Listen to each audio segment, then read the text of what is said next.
All right, so I've had some people interacting with me and requesting that we do start doing a bit of a Q&A segment from time to time. So I thought, man of the people, we will try a Q&A podcast. So here we go. I put something out on the Instagram last week asking for some questions. Some people sent in some questions, replied to the story with some longer questions as well. So maybe we make this a regular fixture of the podcast, but I like interacting with you, and I've got some good questions here. So I'll start with this one. I won't mention names. Uncle Kirk. Last year, Toby's Estate in Sydney were rated the #1 cafe in the world. While I have been there and enjoyed the coffee, I can't say I rate it #1 in the world. I don't know if it's even #1 in its suburb, considering Stitch Coffee is down the road. What are your thoughts on this? And can you give us your top 5 cafes right now? All right, starting off with my thoughts. Look, Toby's Estate in Sydney is awesome. I've been there a few times. They've got a freezer menu and you can order like one of 20 coffees. And there's good value. You can get like a $5 coffee or a $30 coffee and they'll all be quite good. Is it my #1 in the world? I'll answer that in my top 5. Spoiler alert, no, it's not. But it's very good. And I take your point about Stitch Coffee as well. There's a lot of really good cafes. I need to check the criteria of that competition, how it runs, because it's going again this year. Top 100 cafes in the world, I think it's called. But my top 5 cafes right now. So I debated with Johan, my business partner, and who's producing this. So I've got his input on some of these as well. So we hash this list out. So in the list will be Cocoon. So that's the Hidden Oriozaki sort of omakase bar in Tokyo, Japan. Amazing experience. Captain George Coffee in Shanghai. So current World Brewers Cup champion George Peng Yang, I think it's called, is his name. And I've heard nothing but good things about this one. I haven't actually been, but me and Johan really fighting on this, and we had to include this one. Oma Cafe in Jakarta. So this is right now, by the way. I'm not going 10 years back. This is right now. Oma Cafe in Jakarta. I just recently went there, got the full experience by Georges Audrey Wija, I think his surname is. Anyway, so he gave us the full suite and then went on to win the World Coffee and Good Spirits a few weeks later. So that was an absolutely phenomenal experience. It didn't just include coffee. That was amazing. There was matcha, and the way they used ingredients and incorporated them together was really, really interesting. I'm not going to include my own cafe in this, even though, maybe it makes it. Actual Coffee in Hawthorne. So World Barista champion Anthony Douglas is seen there from time to time. They're influenced by their other champion, Jack Simpson. They often have coffees on there from like Think and Deborah and stuff. I'm talking about their Hawthorne store specifically. If you're in Melbourne, I would suggest you go. It's kind of where their base of operations is. It's their flagship store. It's really good. But my #1 cafe in the world right now is Benchmark Coffee in the United Arab Emirates. So it's not in Dubai. It's just a little bit further away in a place called Sharjah. So it's a different emirate, which would be a province or a state to some of you people listening. It's the best coffee shop I've been to in the last 5 years for sure. I got there. So it's owned by the Archers guys. So the company that owns the whole thing, the group is called Archers, I believe. And it's like they don't even have a budget for green coffee. It's like their budget is as big as the United States defense budget. It's just like geisha after geisha after geisha. But then they make you like unbelievable quality cinnamon scrolls. They've also got another business called BKRY, which is like for bakery, but that was phenomenal as well. They do milk coffee well. They do espresso well. They do food well. They do filter well. They do everything well. Service is spectacular. Benchmark Coffee in the United Arab Emirates, that's like the best cafe in the world right now, if you ask me. All right, so second question. If I want to improve my home coffee game, what are some tips you can give?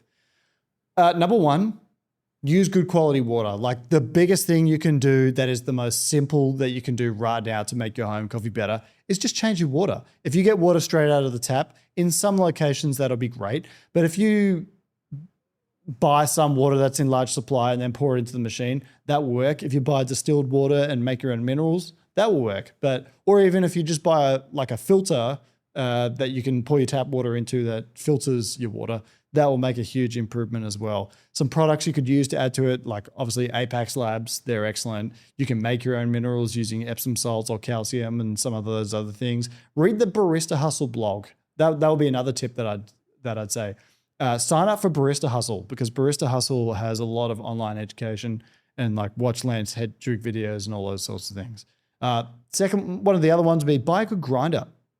Now, one of the number one things you can do to improve particularly home espresso is to buy a good grinder. And what people say, you kind of hear those old wives' tales about like a lot of baristas say that the grinder's more important than the coffee machine, and it is. So a lot of the grinders are high performing relative to what the coffee machines are. So I would say, yeah, buy a good grinder. And my third tip on this would be make filter coffee at home. If you want to have world-class filter coffee and be a world-class like Brewers Cup level brewer, then you can spend like under $1,000 and have like some of the best coffee in the world in your home. Make filter coffee at home. You can even spend $500 or like $200 and you can have a very, very elite kit. So I definitely am an advocate for making filter coffee at home, and you use it so much more efficiently too. If you have an espresso machine with a grinder, then sometimes you have to dial in your coffee and, you waste some. It's so much more efficient with filter coffee. You'll save money, you'll have a great time, and, black coffee made well is excellent. So make filter coffee at home. What party are you currently running in Pokemon? And what are your top games of all time? All right, I love these non-coffee questions. So I'm currently playing Pokemon Legends Arceus. It's one of the ones on Nintendo Switch.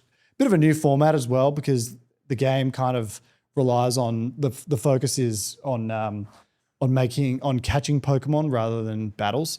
But my current party I'm running is Samurott, Alakazam, Infinite, Roserade, Togekiss, bit of a new direction for me, taking a fairy Pokemon. And then I've got Blissey there, who's kind of like my tank. She takes hits while I heal my other Pokemon. And then I'll give you my 3 most favorite games of all time. Number 3 is Pokemon Emerald. I think anyone who's played that game is like, yeah, that's a badass game. One of the best games I've ever played, if I'm honest. Number 2 would be Pokemon Platinum. There's just so much you could do in that game. You could catch like 493 Pokemon. It was sick. I just had so much fun playing that when I had it. And then my number 1 Pokemon game of all time is Pokemon Heart Gold or Soul Silver. You get 2 regions in that game, Johto and Kanto. So you get to like 16 gyms, you get to battle. You battle Ash towards the end. Nostalgia alert. That is like one of my favorite games of all time. Why do you care so much about the $12 coffee thing? You've said enough. It's time to let it go, bro. Yeah, you're right. It probably is time to let it go. And it does really frustrate me, but there's 2 parts to this. All right. Me as a coffee professional, knowing that someone's calculated it so incorrectly, but I actually studied journalism at university. And so I understand kind of, and I've interned previously. I've never actually worked as a journalist, but I understand how some of this works. And it's like verification has just gone out the window. And, and I was trying to rationalize my thoughts on this morning, actually. It's like, if someone can't calculate how much a coffee will cost by the end of the year using some models, and they get it like 500% wrong effectively in their answer, then how can I trust them to give me other news? And I just think it's just, that's why it annoys me, because they're kind of hurting the reputation of cafe owners and getting people all agitated about something that's just, completely untrue. List your top 10 coffee farmers and producers right now. Oh gosh. You guys are going to get me in trouble. Yeah. This is going to be in no particular order, but these are 10 of my favorite. So, and I made a point of including it's not just all Panama. So Santa Rosa in El Salvador grow great Pacamara. They'd be in there. Benjamin Paz from the Honduras produces some of the best coffee in the world. Daterra in Brazil. If you have not had Daterra coffee from Brazil, some of their stuff is absolutely incredible. Obviously, the Lamastas family, doing geisha in Panama, incredible. Esmeralda just clean sweeps the best of Panama. Like, do they just put themselves on the stand themselves as like an authority on coffee again, or what? So I feel like because they've never leaned into anaerobic fermentations and things like that, they haven't had people use them in competition and things like that. I'm talking about like Brewers Cup and things like that. But then they go and just absolutely smoke everyone in the best of Panama this year with a 98-point coffee in washed and a 97-point coffee in natural. And it's just like, by all accounts, the coffees were absolutely incredible. So well done to them. Lojas beans in Colombia. I know it's not like a producer explicitly, but a lot of the coffees they do are experimental and really, really interesting and delicious.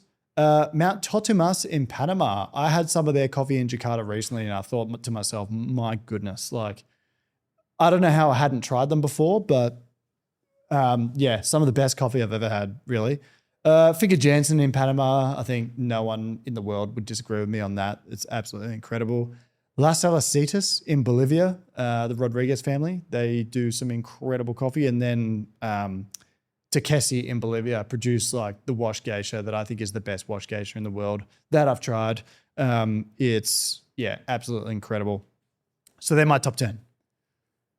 Kirk, I noticed that you're a big-time USC fan. My favorite fighter is Khamzat Chimaev, and he is fighting for the title soon. I am married with one son who is 5 years old, and I'm wondering how I can secure myself an entire day of watching UFC without making her mad or feel like I'm not being a good dad. What would you suggest? So this is I'm probably more qualified to answer this question than any other question that's been on this list, to be quite frank with you. My girlfriend cracks it every time I watch the UFC because it's like a whole Sunday gone, right? And I'm with you. I'm absolutely with you. What I would do is it's kind of like you need to like plan this weeks out. Take her out for a nice dinner, send her to a retreat or something. I would say take care of your kid on the day. He probably doesn't need to watch the UFC if he's at that age. Just like, I don't know, maybe iPad baby or something like that. I don't know. That's a tough one.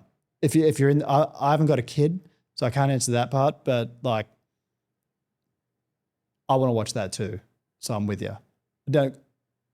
I don't quite know how to answer that in hindsight. Actually, I said I was the more qualified to answer this one, but I'm not dealing with a kid, so yeah. Best of luck with that one. But that's going to be a good fight, him and Dricus, and I think I'm picking Dricus too.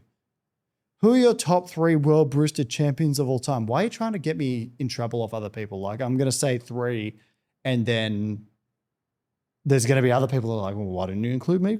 I'm friends with some of these guys, but I'll answer it.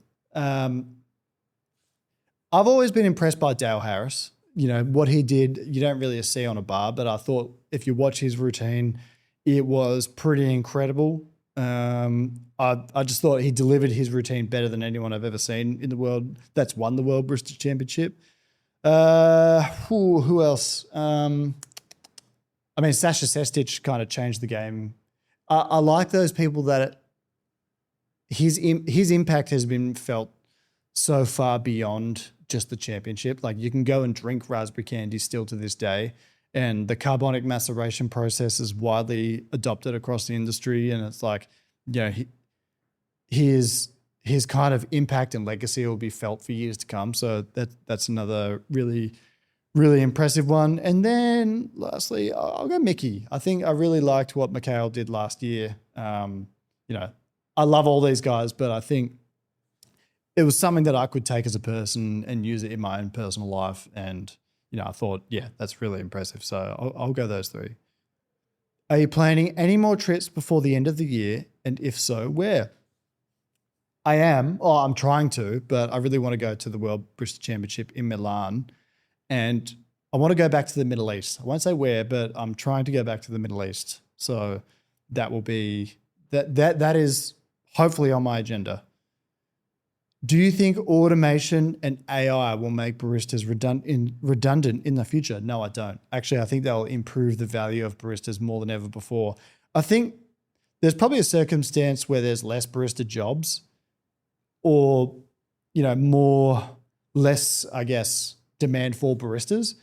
But I think the demand for professionalism will be ever higher. This is just a prediction, but in a world where machines and AI kind of, assist us with everything and it's so abundant and they're everywhere, I think actually the value of barista becomes higher. So, say for example, you've got machines that do everything for you and Optimus robots in 10 years from now.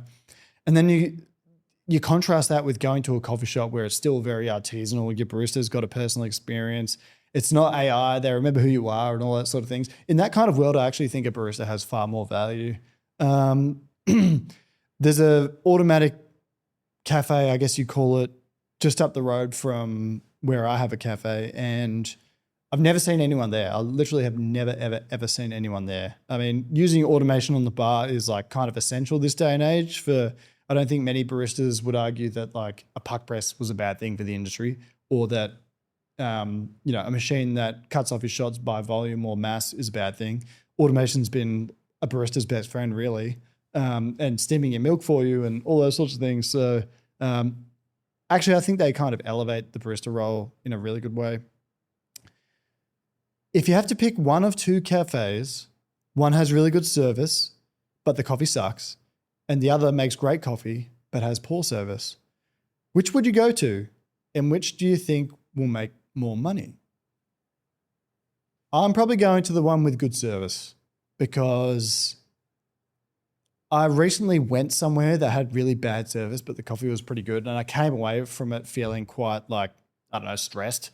It's like you're in an uncomfortable environment and, they're understaffed and all those things, but the people were quite rude to you as well. So there's like a bit of animosity that generates from you within a degree. So it's like, why do I want to give you my money? The coffee hits, so it's one good thing, but why do I want to give you my money? I don't feel comfortable at all. And, the good coffee is not worth the way you're making me feel. And on that basis, I think that the one that does good service will always win. I think there's plenty of coffee shops in Melbourne that are quite successful. And frankly, the coffees, I've been there and I don't love it. But, the services, there's a common theme, and then that is that the service is really good and people feel better for having gone there. And so, yeah, I think that one will be better. And to quote someone that I've worked with before, who's Lachlan Ward, the now CEO of St. Ali, he said that people buy coffee from other people. So, and going back to the automation thing, it's like, well, yeah, the coffee's so ritualistic and it's so much more than just like a cup that you drink that tastes good. It's really all about people. So I'll go the one with good service and bad coffee for sure. All right, so that's 10 questions. I'll wrap it up there. We'll do this again. I like this, but keep an eye on our socials, and when I post on the stories for Ask Me a Question, you can reply to the story or put it in the little thing, and I'll do my best to answer them. But I like the questions. By the way, if you would like to support us, you can go to projectzero.coffee to purchase some beans. Project Zero effectively keeps this podcast running, and I want to give this podcast to you for free. So that's one way you can support us. Also, a special shout out to Time More, who's our sponsor. So Time More, you can get it. I was talking about home brewing before. You're talking about great value. Go to timemore.com. So timemore.com, check out your local distributor. That you can get yourself a world-class kit for $500 or cheaper for sure. And you'll be brewing world-class coffee at home. So check those guys out. Thanks for everything. Great week of podcasting. See you soon. Hooroo.